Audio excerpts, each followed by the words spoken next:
holiday. That's the debate in part 2.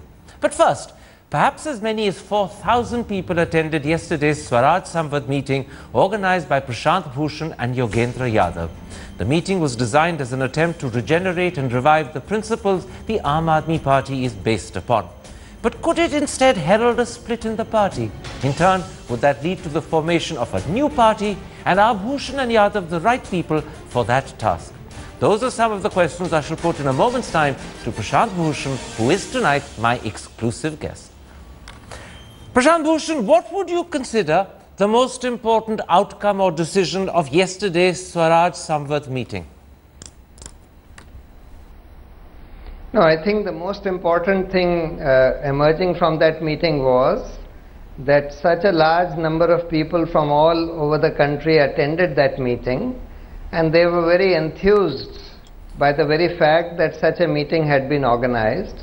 And that shows that the spirit of activism, idealism, and the desire to change the politics of this country, to change in fact the systems of this country for the better, is alive and kicking in the hearts and minds of thousands of people in this country, especially young people. Okay. And the main object of this meeting was to keep that spirit alive. Those who were feeling dejected, disappointed, disheartened by what they saw is the fall in standards or the fall from the founding principles of the Aam Aadmi Party. Their spirit, their idealism needed to be kept alive and kept going in a positive direction. Now, you've launched a non-political outfit called Swaraj of Yan to fight for the rights of farmers, women and the common man. Is this the main way you intend to revive and regenerate what you consider the lost or disregarded ideals of the Aam Aadmi Party? Well, those are the ultimate goals that we need to move towards. That is what we need to discover through active engagement, discussion, debate, etc., especially amongst young people in this country, is the agenda for the new India. and the manner in which that agenda is to be arrived at, and the activism which is required and necessary in order to achieve that agenda, is through the principles on which Aam Aadmi Party was founded, namely the principles of transparency, accountability, democracy and Swaraj. We need to use those principles and tools in order to achieve or in order to get to the end of an agenda for a new India. Can I ask you this? And get people activated on that Can I ask agenda. you this? In concrete terms, how will the Abhiyan fight for farmers' rights, women's rights and the common man? Do you plan a nationwide yatra to awaken people to these concerns? Do you plan door-to-door campaigns? Do you plan rallies? What specifically do you have in mind for the next 6 months?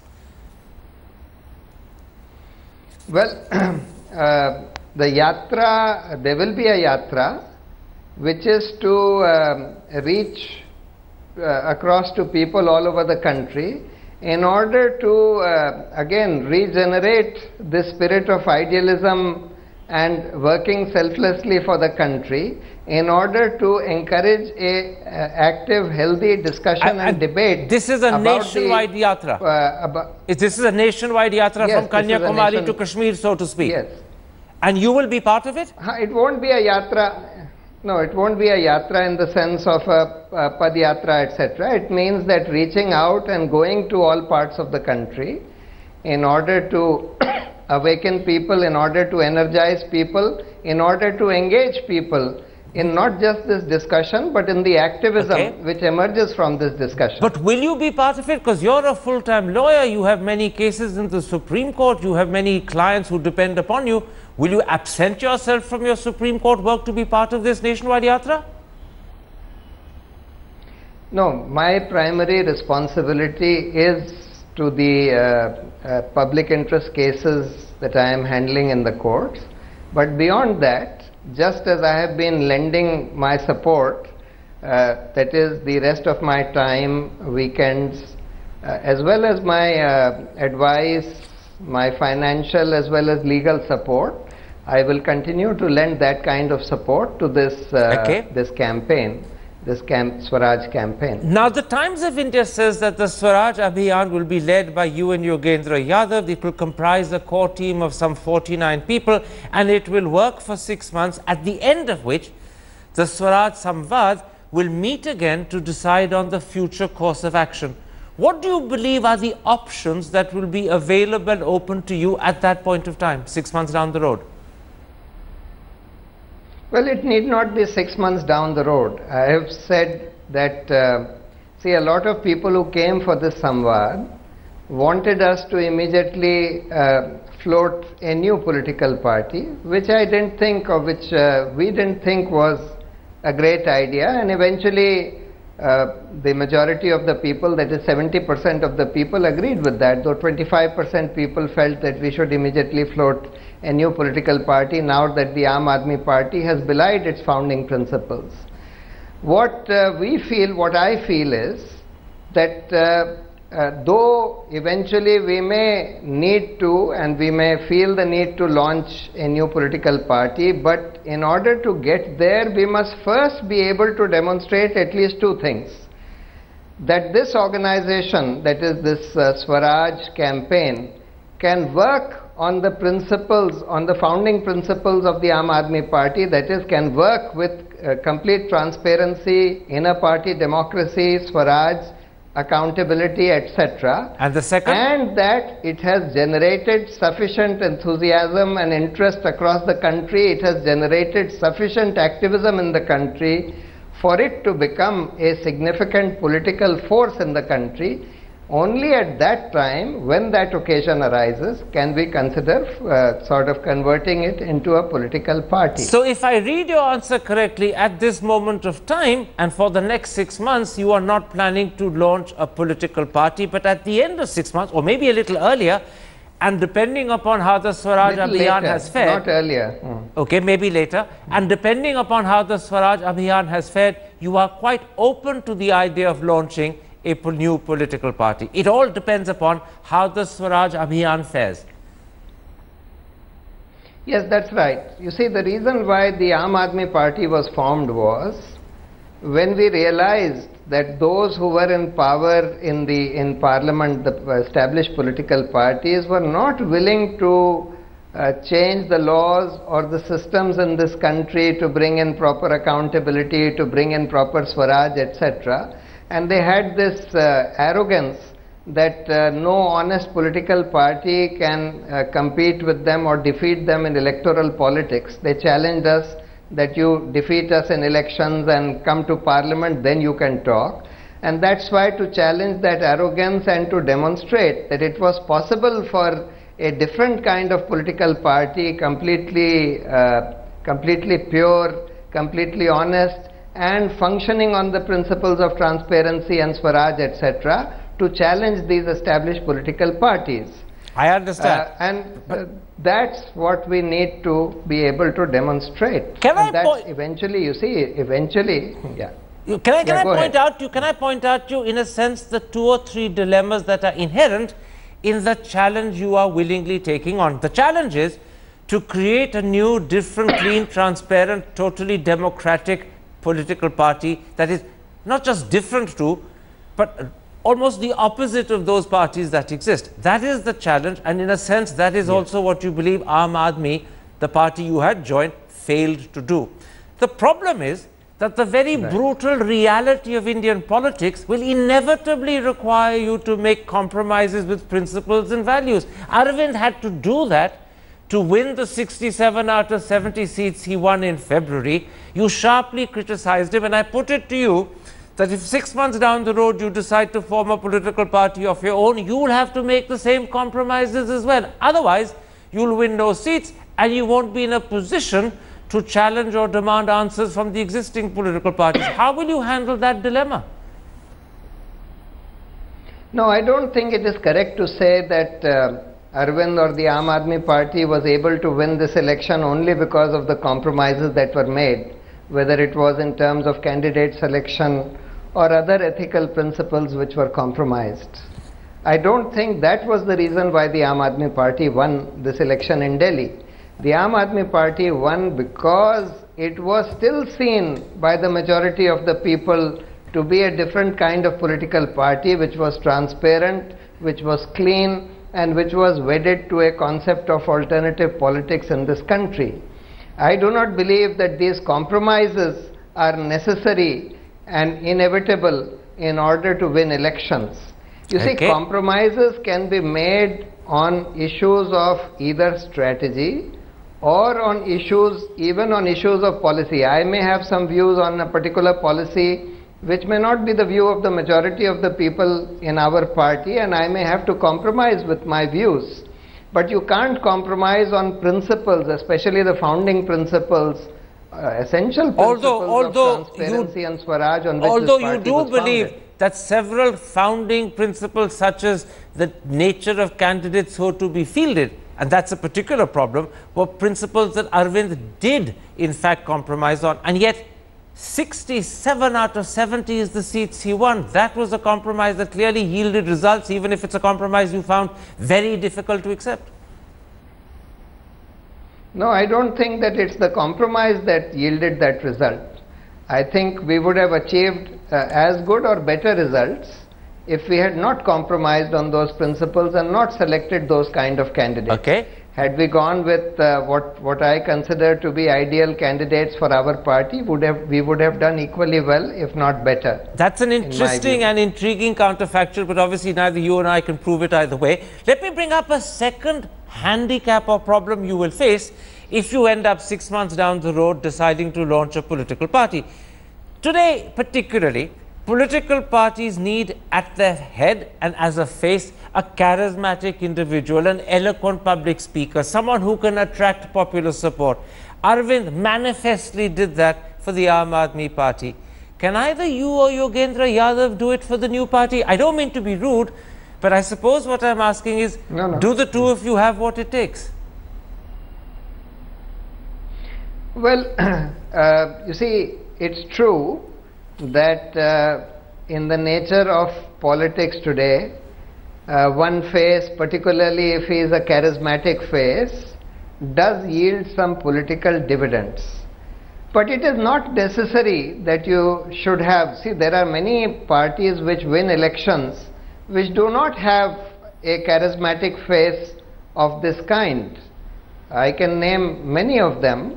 Besides, you see, the time has come for us to develop a new kind of culture and to promote a new kind of culture in politics, that is of decentralized leadership, of mass leadership, except where you have many faces, many leaders emerging, and not just projecting one person. But the new culture you want to promote is going against the grain and tradition of what has been happening for the last 20-30 years in India. Look at Jaya Lalita, Naveen Patnaik, look at the DMK, Mamata Banerjee, look at the Badals, look at any political party that has begun.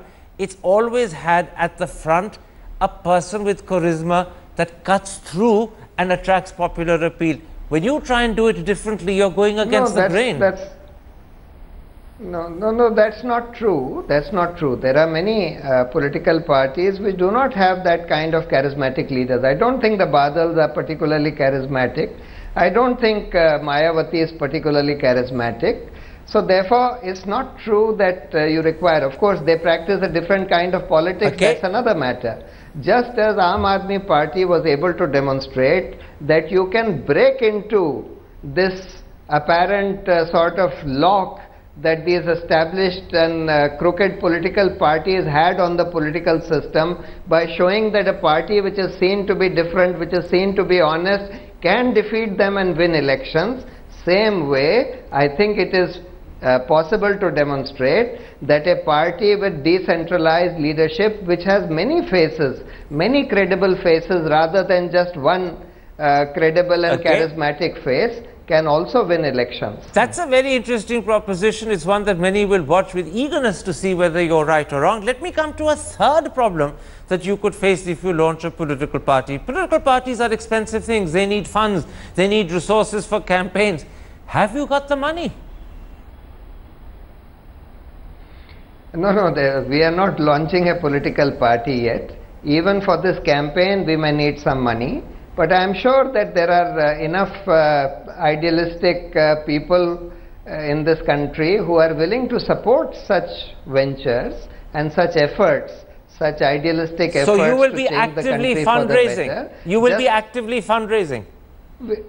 Not, I mean, actively only to the extent that we need some funds. We won't need too many funds for this kind of, mostly Okay. it will be a self-funded exercise, but some funds, whatever is required, would be raised, and I am sure just as people donated transparently to the Aam Aadmi Party, a lot of people, idealistic people donated from all over the world. I am sure that idealistic people are there to donate sufficient funds or minimal funds that are required for this kind of a campaign. You may well be right. Let me then come to, in the brief time left to us, to the relationship that you and Yogendra Yadav have or are likely to have with the Aam Aadmi Party, which as yet you still are technically members of. Now, the Aam Aadmi Party leadership, through the face and voice of Ashutosh, made it clear that today at a Political Affairs Committee meeting, your Samaj meeting of yesterday will be discussed. It's likely that disciplinary action will be taken against you and perhaps also against many of the members of the party who attended yesterday's meeting.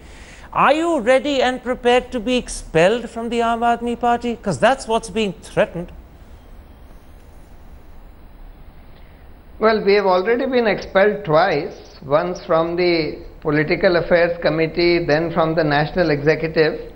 It will not come as any surprise if we are expelled from the primary membership of the party itself, as indeed one of the members of the National Executive was, without even issuing him a show cause notice. Okay. The way this party is functioning now, it reminds one of Alice in Wonderland, where the Queen said, "Off with his head, let the execution take place and let the trial follow." And Arvind, is Arvind the Queen you have in mind? Is that how you now see and describe Arvind, a dictatorial queen?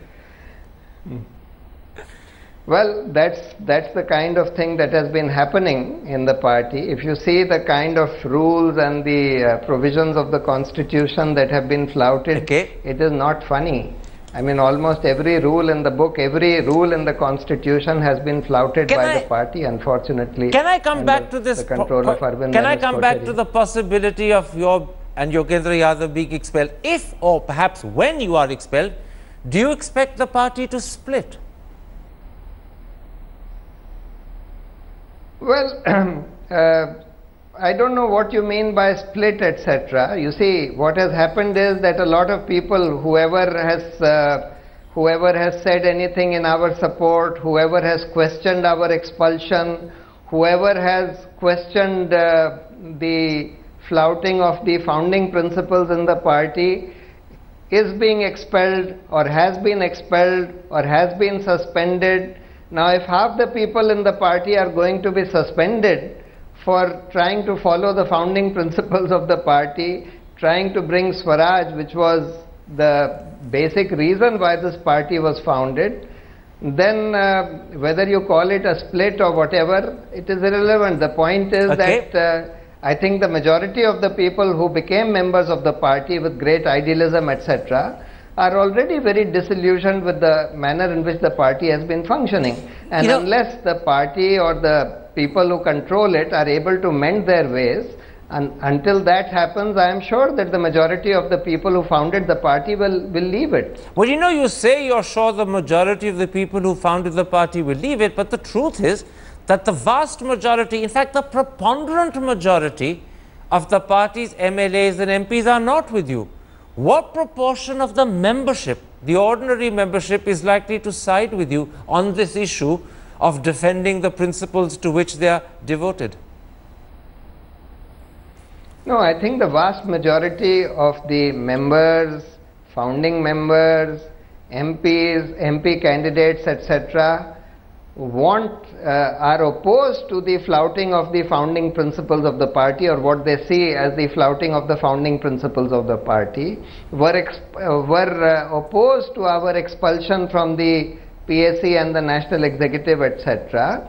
And the question is, they see the party as their party. They have created the party. It is not merely Arvind and a few members of his coterie who have created the party, but though the they are MPs today in and de facto MLAs bar control one of the are party. silent. They haven't come out in your support. Yes, because no, a lot of them have expressed their views. Whether they do so very stridently, very publicly or not is a different thing. But clearly, if you see the kind of opinion polls that were done within you're saying the to me that there is a deep vein of possibly silent support from MPs and MLAs, that they cannot go public because of some fear they may have, but there is a deep vein of silent support for you and Yogendra. Yeah, absolutely. That is very clear. If you see the kind of polls, etc., that were conducted within members and supporters of the party, that fact is absolutely clear. My last question, Prashant Bhushan, how much do you blame Arvind Kejriwal for what's happened, and how much do you blame the people around him who may have filled his ears with wrong advice? Oh, I think unfortunately Arvind has to share much of the blame, because if you surround yourself with people who are yes men, then you are likely to get the wrong advice. And if you say, well, if I am faced with a choice where I can surround myself with people who may be the right people but who may disagree with me, on the other hand with people who may be the wrong people and who are yes men, and if it's clear that Arvind has chosen the latter. So in other words, you are saying that Arvind is not the right sort of man to be the leader of the new type of political party you thought you were creating, and which clearly didn't happen. He was the wrong choice to be leader of the Aam Aadmi Party.